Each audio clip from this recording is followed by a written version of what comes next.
जातिगत जनगणना के जिस मसले को लालू तेजस्वी से लेकर नीतीश कुमार ने सबसे बड़ा मुद्दा बना रखा था, उस पर केंद्र सरकार ने एक बार फिर अपना रुख साफ कर दिया है।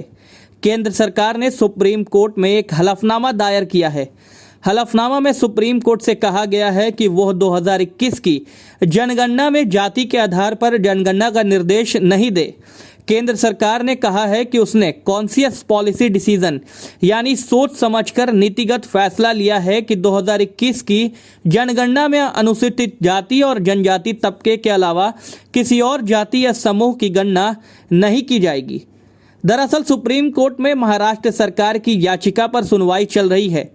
जातिगत आंकड़े से जुड़ी इस याचिका की सुनवाई के दौरान सुप्रीम कोर्ट ने केंद्र सरकार से जवाब मांगा था। 23 सितंबर यानी आज इस मसले की सुनवाई हुई। केंद्र सरकार ने सुप्रीम कोर्ट में जो याचिका दायर की है, उसने जातिगत जनगणना को लेकर केंद्र की सरकार का स्टैंड एक बार फिर क्लियर कर दिया है। केंद्रीय सामाजिक न्याय और अधिकारिता विभाग ने केंद्र सरकार को कहा है कि पिछड़े वर्गों की गणना प्रशासनिक पर मुश्किल है। इससे जनगणना की पूर्णता और सटीकता दोनों को नुकसान होगा। केंद्र सरकार ने सुप्रीम कोर्ट में दायर जवाब में कहा है कि 2021 की जनगणना में SC/ST के अलावा किसी और जाति की जानकारी नहीं लेने का फैसला केंद्र सरकार का सजग होकर लिया गया नीतिगत फैसला है। इसलिए केंद्र सरकार ने सुप्रीम कोर्ट से आग्रह किया है कि वह जनगणना विभाग को 2021 की जनगणना में पिछड़े तबके के सामाजिक आर्थिक डेटा की गणना शामिल करने का आदेश जारी न करे। केंद्र सरकार ने कहा कि अगर सुप्रीम कोर्ट कोई ऐसा आदेश जारी करता है तो SC/ST अधिनियम की धारा 8 के तहत बनाए गए नीतिगत निर्णय में हस्तक्षेप करने के समान होगा। आपको बता दें, महाराष्ट्र सरकार की याचिका पर पिछले 24 अगस्त को ही सुप्रीम कोर्ट ने केंद्र सरकार से 3 हफ्ते में जवाब देने को कहा था। केंद्र सरकार ने कहा कि SC/ST के आंकड़ों के सिवाय किसी OBC या BCC की जनगणना के आंकड़े उपलब्ध कराना संवैधानिक आदेश नहीं है। केंद्र सरकार ने कहा कि जनगणना के जरिए जाति का आंकड़ा जानना सही तरीका नहीं है।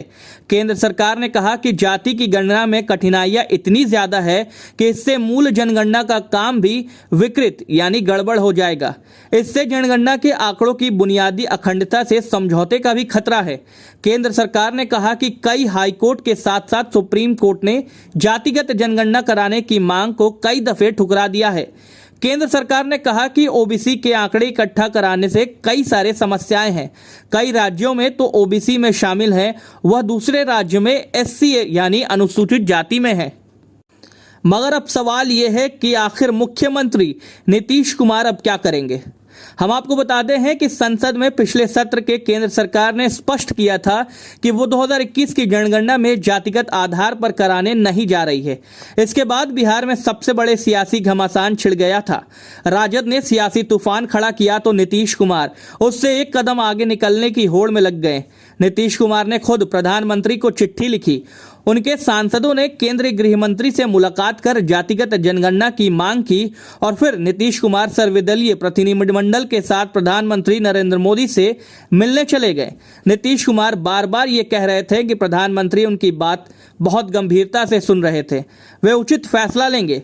नीतीश कह रहे थे कि प्रधानमंत्री के फैसले के बाद वे आगे का कदम उठाएंगे।